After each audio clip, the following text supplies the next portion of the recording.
ഇവിടെ കെട്ടിക്കാൻ പെണ്ണുണ്ടെന്ന് തന്നോടാരാ പറഞ്ഞേ? ഈശ്വരൻ. ചിരിക്കണ്ട, ഈശ്വരൻ ഞങ്ങളുടെ കമ്പനിയിലെ ഡ്രൈവർ. ഓഹോ, അപ്പൊ കമ്പനി നടത്തുന്ന ആളാണല്ലേ? നടത്തുന്ന ഞാനല്ല, ഞാൻ അക്കൗണ്ടന്റാ. ഇപ്പൊ മനസ്സിലായി. ഇവിടുത്തെ പെമ്പിള്ളേരെ തട്ടിയെടുക്കാൻ മറ്റവള് മണവാള വേഷം കെട്ടിച്ച് വിട്ടിരിക്കുകയാണല്ലേ?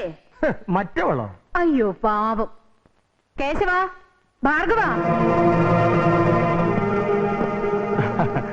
ഈ കുട്ടികളുടെ ബ്രദേഴ്സ് ആണല്ലേ? അല്ലടാ, ബോബോഴ്സാ. സത്യം പറയണോ, ഞങ്ങളുടെ കമ്പനി പൊളിക്കാൻ ഏതോള് തന്നെ പറഞ്ഞു വിട്ടിരിക്കണേ? എനിക്കൊന്നും മനസ്സിലാകുന്നില്ല. ഞാൻ മനസ്സിലാക്കി തരണം.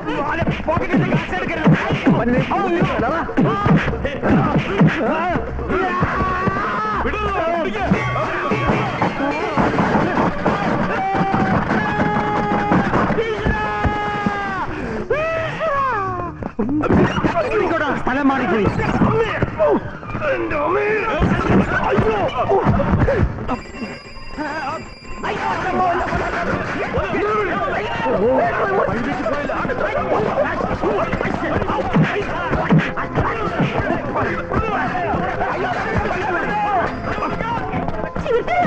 ക്ഷമിക്ക് ചേച്ചി, അറിഞ്ഞോണ്ടല്ലേ.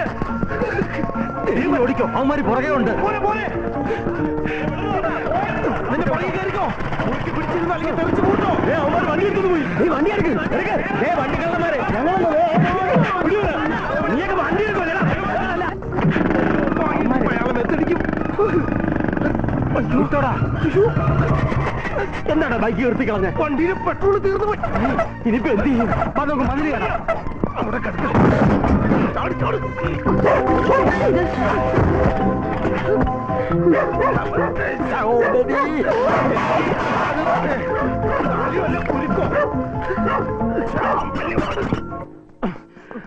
ആ ബ്രോക്കർ പറഞ്ഞ വീട് നമ്പർ അത് തന്നെ ആയിരുന്നില്ലേ?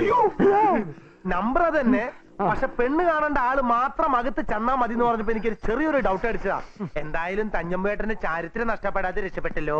കണക്കിന് പോയാ ഞാൻ അത് പോട്ടെ എന്ന് വെക്കും. നല്ല മണി പോലത്തെ പിള്ളേർ. പ്രശ്നവേഷം ഈ ചാറൊന്ന് കഴിയാളാ. നീ ഒരുത്തൻ അതിനെല്ലാം കാരണം. ആരാ തലശ്ശേരി കുഞ്ഞമ്പൂ? രണ്ടുപേരും കുഞ്ഞമ്പൂമാരാണോ? അല്ല സാർ, ശരിക്കും തലശ്ശേരി കുഞ്ഞമ്പു ജയാണ്. ഞങ്ങളത് ചുരുക്കി തഞ്ഞമ്പൂ എന്ന് വിളിക്കും.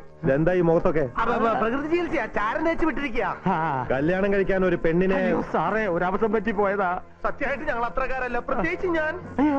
ഈ പെണ്ണാലോചന സാറേ, ഞാൻ വായി മനസ്സറിയാത്ത കാര്യങ്ങൾ അതൊക്കെ. വായും മനസ്സറിയാതാണോ പത്രത്തിൽ പരസ്യം പറഞ്ഞ പത്രത്തിൽ പരസ്യം കൊടുക്കണ്ടെന്ന്. പേടിക്കണ്ട, ഞാൻ പൊന്നൻ.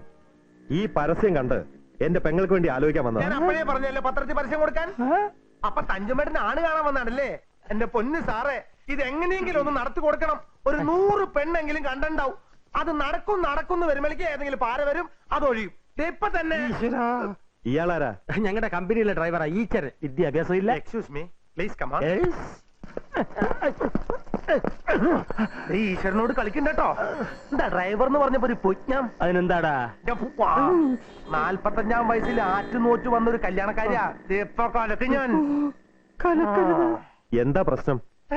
ഒന്നുമില്ല, പെണ്ണ് കാണാൻ എന്നാ വരേണ്ടതെന്ന് ചോദിക്കുകയായിരുന്നു. കാരണവന്മാരോട് ആലോചിച്ചിട്ട് വരേണ്ട ദിവസം ഞാൻ അറിയിക്കാം. ഏതായാലും നിങ്ങൾ അവർക്ക് ചേരും. ഉച്ചയ്ക്കും 10-40 വയസ്സായി. 40 ഓക്കെ അളിയാ. സൈക്കിളിലായാലും കുഴപ്പമില്ല, സഹിക്കാൻ പറ്റാത്തോണ്ടാണ് സാർ. നമുക്ക് ആലോചിക്കാം. അയ്യോ ദൈവമേ, ദേണ്ട പൊട്ടനച്ചൻ വരുന്നു. ഇയാളതിനെ ഇങ്ങോട്ട് വരുന്നത്. എന്താണ് ചൂദാസിനെ പോലെ കോലം കിട്ടി നിൽക്കുന്നത്? ഒറ്റെണ്ണത്തിന് ഞാൻ വെറുതെ വിടുകയില്ല. ഇത്രയും വേഗം അച്ഛനെ അതറിഞ്ഞോ? ഓരോരുത്തന്മാര് കാണിച്ചു വെക്കുന്ന പോക്കരത്തിന് ബാക്കിയുള്ളവനാണ് ഇരിക്കെ പ്രതിയില്ലാത്തത്. ക്ഷമിക്കണോ, ഒരബദ്ധം പറ്റിപ്പോയത്. അതൊക്കെ ചെയ്യുമ്പോ ഓർക്കണമായിരുന്നു. എവിടെ സണ്ണിച്ചൻ? ഗാനമേളയ്ക്ക് പോയി. ഗാനമേളയ്ക്കോ? ഗാനമേളയ്ക്ക് എവിടെ? ഇവിടെ ജിലേബി കച്ചവടം നടത്തുന്ന പറവാന ചേട്ടന്റെ വീട്ടില് കല്യാണത്തില്. കല്യാണപ്പാട്ടിന് പോകാൻ കണ്ടത് സമയം. അച്ഛൻ ദേവേദി ഇക്കാര്യം സണ്ണിച്ചനോട് പറയരുത്.